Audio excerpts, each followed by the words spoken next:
I always have so much to say about Dune, and I think it's a rich text. That's why there's a lot to say about it. And I always have so much to say about Game of Thrones, and I feel the same way about it. In some ways, I believe these books are divinely inspired. That's why they connect with so many people. However, two big criticisms I have of both of these books, Dune more so than A Song of Ice and Fire, is how bleak everything is. And I feel like to a rich person, the world would seem extremely bleak because when you're rich, you have to be concerned with losing your riches pretty much constantly to so that you can maintain your lifestyle or your power or whatever you find valuable. It's like the value is in the accumulation of power. If you're not accumulating power, that's really bad. That's why life is so miserable for so many people in Westeros and on Arrakis and in the Dune galaxy. Because nobody ever seems to be having a good time in these books. I'll put it like this. 2 years ago, I reread A Song of Ice and Fire, and I left that book and I was like, oh my God, everyone's so depressed and they're just so, like, constantly paranoid that scheming, plotting, because, like, if they don't, they'll get got. And then I decided to read Dune after that. And after I finished Dune, I was like, A Song of Ice and Fire was a comedy. Like, at least there's jokes in that book. At least there's funny characters, and funny situations and funny vibes, moments. There are moments of camaraderie.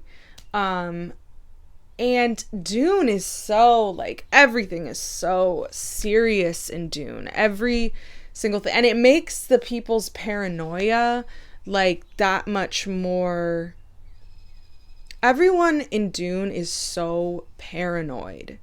Everyone in Dune believes that they can read each other's minds, and they're constantly making assumptions about what the other is thinking. They're like, oh, this person, I can hear their blood pumping through their veins, and I can read their thoughts, and I can, understand what they've done because they twitched their finger like this or looked at someone like that, and I know exactly what their plots are. And to an outsider who knows nothing about Dune, it sounds like the ravings of a highly paranoid person. Like, if I had a friend that was speaking like that, I would be like, hey, you don't know that. And you can't assume people's motives based on these, based on outside observation. It's not until someone's communicated something clearly to you and is demonstrated that they can be reliable, can you really know what they're thinking. And everyone is walking around Dune just like, they've all trained so deeply into their skill. And of course we see that these skills work, but I do think, like, sometimes, we see characters in Dune who are highly trained, make assumptions about other people, and be wrong.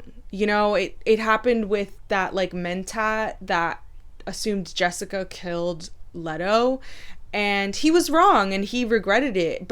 And he was a highly trained human supercomputer calculator, and he miscalculated. um so we know that there's some validity to this, to looking at all of these characters and being like, everyone is paranoid, everyone is on drugs, you know, everyone has ungodly access to certain powers, and whether we respect or like the main characters or not, they don't demonstrate responsibility over their power, when it comes right down to it. I think that Paul, like, wanted to. I feel like there's a kernel of, like, this, like, seeing the Fremen and being like, it's not right that these people are oppressed, but in the end, he still decides to lord over them. Like, you know, he does things that he regrets, and he still plays into these structures of power. You know, he uses that to his advantage. And when I left reading Dune and Dune Messiah, and then got most of the way through Children of Dune, I felt that Paul followed the golden path because he liked the promise of power at the end of it. But ultimately, like, when you really start to face your karma, when you choose a path and you face your karma and you are confronted with things you did not see coming, asks of you that you did not see coming, and you know, you have to decide in that moment, is the power that I saw at the end of this path worth it? And, you know, Paul left that path. He decided it was not worth it to face that particular karma.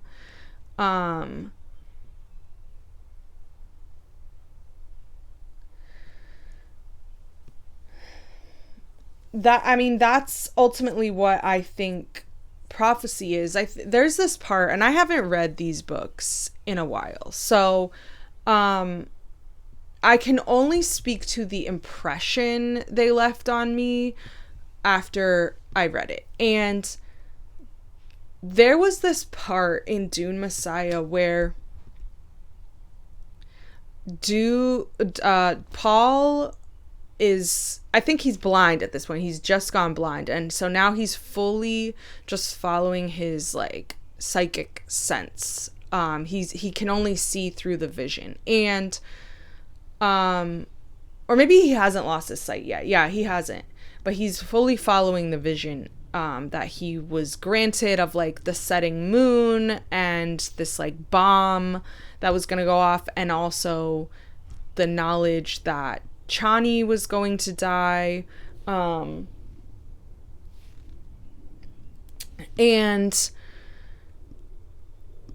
everything happens in the vision except that there is a little person there in real life, and it's not something that Paul expected to happen. The same thing with the twins. I think he didn't expect that Leto II would be born. I think he was only planning on the girl. So things in Paul's vision are playing out not exactly how he foresaw them. And to me, this is the trap card of prophecy, is that prophecies are illusions, and they can be very convincing illusions, but humans have to choose to follow the prophecy to experience the illusion.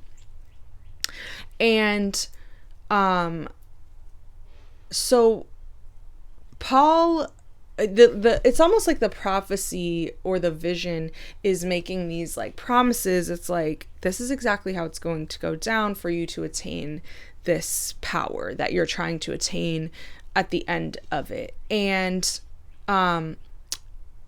but the way that things play out are never, there's always a cost. Like, the illusion wants you to walk down the path, and then it's going to show you the true picture of it. And it's something you can't predict always. It keeps this moment of like, you're in the moment now, and are you still going to go forward even though things are different than what you thought they would be?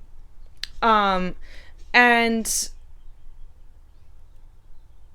this is, I feel that this is a relatable, this is what I get caught up on in Dune, is I'm reading these prophecies, I feel, in a different way than I encounter with a lot of Dune fans online. I really don't understand a lot of Dune people. The way that they talk about Paul, it doesn't make sense to me.